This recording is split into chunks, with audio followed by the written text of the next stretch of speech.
Audio clip number 77۔ انشاءاللہ عز و جل اس آڈیو کلپ میں قرآن پاک کی سورہ بقرہ کی آیت نمبر 224 سے 226 کی تلاوت، ترجمہ اور تفسیر قرآن صراط الجنان سنیں گے۔ بسم اللہ الرحمن الرحیم۔ ترجمہ: اللہ کے نام سے شروع جو نہایت مہربان رحمت والا ہے۔ وَلَا تَجْعَلُوا اللَّهَ عُرْضَةً لِأَيْمَانِكُمْ أَن تَبَرُّوا وَتَتَّقُوا وَتُصْلِحُوا بَيْنَ النَّاسِ وَاللَّهُ سَمِيعٌ عَلِيمٌ۔ ترجمہ: اور اپنی قسموں کی وجہ سے اللہ کے نام کو احسان کرنے اور پرہیزگاری اختیار کرنے اور لوگوں میں صلح کرانے میں آڑ نہ بنا لو، اور اللہ سننے والا جاننے والا ہے۔ وَلَا تَجْعَلُوا اللَّهَ عُرْضَةً لِأَيْمَانِكُمْ، اور اپنی قسموں کی وجہ سے اللہ کے نام کو آڑ نہ بنا لو۔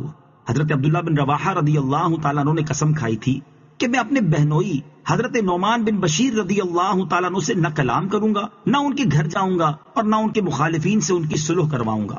جب اس کے متعلق ان سے کہا جاتا تو وہ کہتے کہ میں قسم کھا چکا ہوں، اس لیے یہ کام کر ہی نہیں سکتا۔ اس پر یہ آیت نازل ہوئی اور نیک کام نہ کرنے کی قسم کھانے سے منع کر دیا گیا۔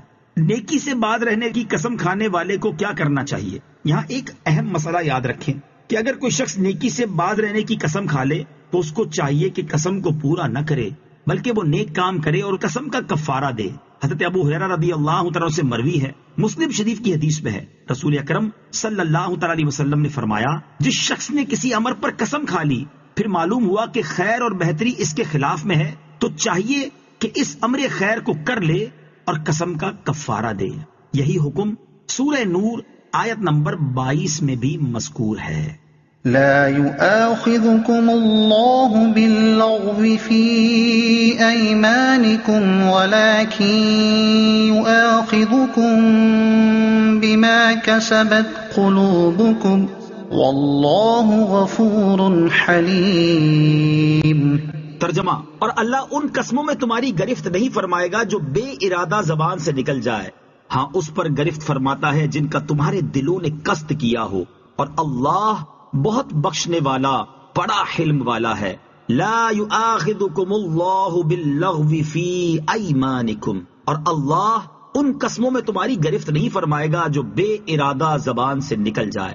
قسم 3 طرح کی ہوتی ہے: لغو، غموس اور منعقدہ۔ لغو یہ ہے کہ کسی چیز کو اپنے خیال میں صحیح جان کر قسم کھائی اور در حقیقت وہ اس کے خلاف ہو، یہ معاف ہے اور اس پر کفارہ نہیں۔ نمبر 2 غموس یہ ہے کہ کسی گزری ہوئی چیز پر جان بوجھ کر جھوٹی قسم کھائے، یہ حرام ہے اور احادیث میں اس پر سخت وعیدیں ہیں۔ نمبر 3 منعقدہ۔ منعقدہ یہ ہے کہ کسی آئندہ چیز پر قسم کھائے، اس قسم کو اگر توڑے تو بعض صورتوں میں گناہگار بھی ہے اور کفارہ بھی لازم ہوتا ہے۔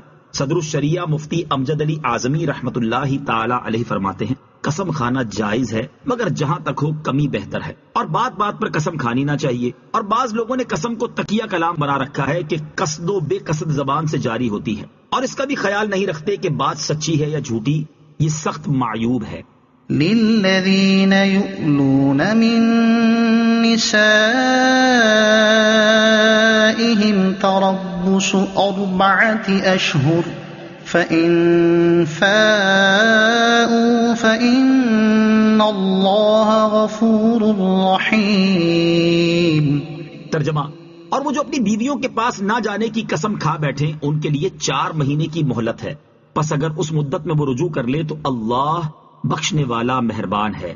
للذین یؤلون من نسائهم، اور وہ جو اپنی بیویوں کے پاس نہ جانے کی قسم کھا بیٹھے۔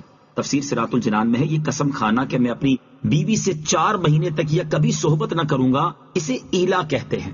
اس کا حکم یہ ہے کہ اگر قسم توڑ دے اور 4 ماہ کے اندر صحبت کر لے تب تو اس پر قسم کا کفارہ واجب ہے، ورنہ 4 ماہ کے بعد عورت کو طلاق بائنہ پڑ جائے گی۔ اس آیت میں اسی کا بیان ہے۔ ایلا کے بارے میں مزید معلومات حاصل کرنے کے لیے بہار شریعت حصہ 8 سے ایلا کا بیان مطالعہ فرمائیں۔